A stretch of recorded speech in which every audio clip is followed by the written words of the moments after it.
हत्यारे जो को गिरफ्तार किया गया, कितने लोग हैं ये? पहले आत्महत्या की बात आ रही थी, बाद में हत्या क्या हुआ? देखिए, कचरू साहू का जो हत्याकांड का आज यहाँ पे खुलासा हम कर रहे हैं।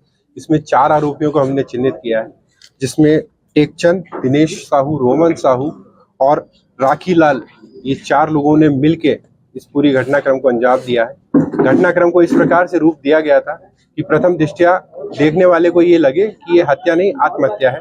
इन्हें पेड़ पर गमछा फाड़कर उसी से फांसी दी गई थी, जिससे पोस्टमार्टम की रिकॉर्ड के दौरान भी ऐसे साइंस आ रहे थे कि हैंगिंग के द्वारा इनकी मृत्यु हुई है, जो कि आत्महत्या की ओर इशारा कर रहे हैं। परंतु पुलिस के द्वारा जब इसमें बारीकी से जांच की गई, तकनीकी बिंदुओं पे भी इसमें काफी काम किया गया और लगभग 1 महीने की अथक मेहनत के बाद इस पूरे घटनाक्रम को सुलझाने में मध्य प्रदेश पुलिस को सफलता हासिल लगी।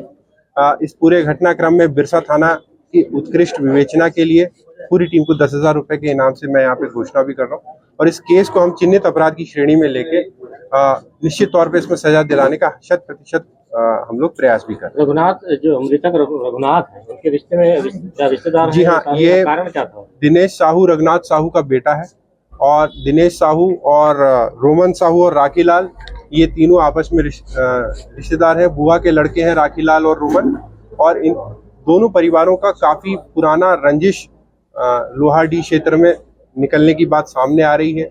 जमीन का विवाद भी इनका चल रहा था, समाज से बाहर करने की बातें भी बताई जा रही थी और काफी समय से आरोपीगण इस ताक में थे कि किस प्रकार कचरू साहू को अपने रास्ते से बाहर किया जाए।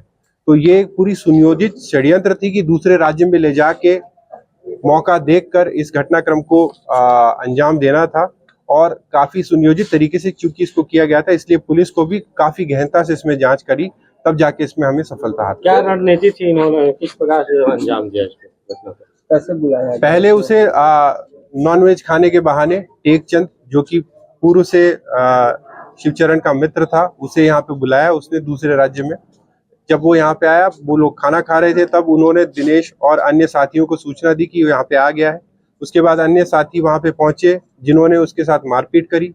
मारपीट करने के बाद जब वो अनकॉन्शियस हुआ, अधमरा हुआ, उसके बाद उसे ले जाकर एक दूसरे स्थान पर पेड़ पर उसी के गमछे को फाड़कर उसी गमछे के माध्यम से फांसी पे लटका दिया गया, जिससे उनकी मृत्यु हो गई।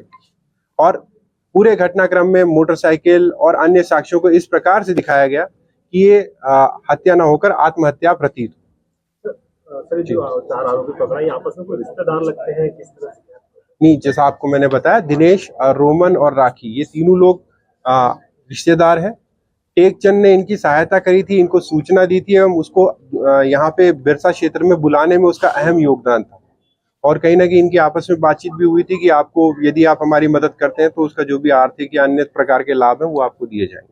पूरे मामले में सर मास्टरमाइंड कौन था जिन्होंने ये कहानी रची?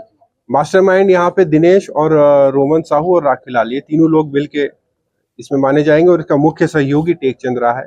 4 लोगों की भूमिका इसमें पूरी तरह से मानी जाएगी। इस पूरे मामले में जो है हस्तक्षेप हुए, लगभग आरोपी गिरफ्तार कर लिए। छत्तीसगढ़ पुलिस की, खास करके कबीरधाम पुलिस की क्या भूमिका रही इसमें? देखिए, छत्तीसगढ़ में पहले ही इस मामले में एक मॉब लिंचिंग की घटना प्रकाश में आई थी। कानून व्यवस्था की स्थिति भी वहां पे काफी संवेदनशील बनी हुई थी। तो हमारा मुख्य दायित्व यही था कि उन घटनाओं के होने के बावजूद भी किस प्रकार से इस जो केस की इन्वेस्टिगेशन है उसे हम बिना प्रभावित किए अंजाम तक लेके आए, ये हमारे लिए मुख्य चुनौती थी। तो इसमें कबीरधाम पुलिस ने भी हमारा सहयोग किया है निरंतर। जब भी हमारे पास कोई बिंदु आए थे तो जो विवाद के कारण रहे या अन्य कारण रहे, उसमें समस्त जानकारी हमें कबीरधाम पुलिस से मिलती रही है और आज इसी कारण से इस मामले का पटाक्षेप हम कर पाए।